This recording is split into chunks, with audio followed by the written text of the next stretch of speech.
Kushtagi KPL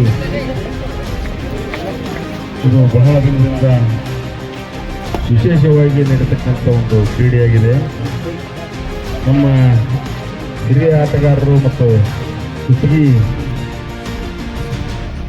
ಹಿರಿಯರು ಇದನ್ನ ಒಂದು ಸಂಪ್ರದಾಯವಂತ ಆಗಸ್ಟ್ 15ಕ್ಕೆ ಇದು ಒಂದು ಸಂಪ್ರದಾಯಬದ್ಧವಾದಂಥ ಒಂದು ಆಟ ಅಂತ ಅನ್ನುವಂಥ ನಿಟ್ಟಿನಲ್ಲಿ ಇದನ್ನೊಂದು ರೂಢಿಯನ್ನು ಹಾಕಿಕೊಟ್ರು.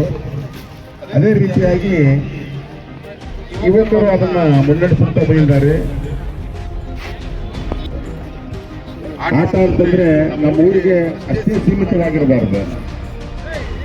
ಈ ಹುಡುಗ ರಾಷ್ಟ್ರೀಯ ಮಟ್ಟದಲ್ಲಿ ಒಂದು ತನ್ನ ತಂದೆ ಆದಂತ ಒಂದು ಚಾಪನ್ನು ಮೂಡಿಸಿದ್ದಾನೆ ಅಂತ ಹೇಳಿದ್ರೆ ನಮ್ಮೂರಿಗೆ ಒಂದು ದೊಡ್ಡ ಸಂತೋಷವಾದ ವಿಷಯವಾಗುತ್ತೆ. ಅಂಥ ನಿಟ್ಟಿನಲ್ಲಿ ನಮ್ಮ ಯುವಕರು ಭಾಗಿಯಾಗಿ ಪ್ರಯತ್ನಪಟ್ಟು ಒಳ್ಳೆಯ ಯುವಪಟುಗಳಾಗಲಿ ಎನ್ನುವಂಥ ಆಶೆಯನ್ನು ವ್ಯಕ್ತಪಡಿಸಿ ನನ್ನ ಮಾತುಗಳನ್ನು ಮುಗಿಸ್ತೀನಿ.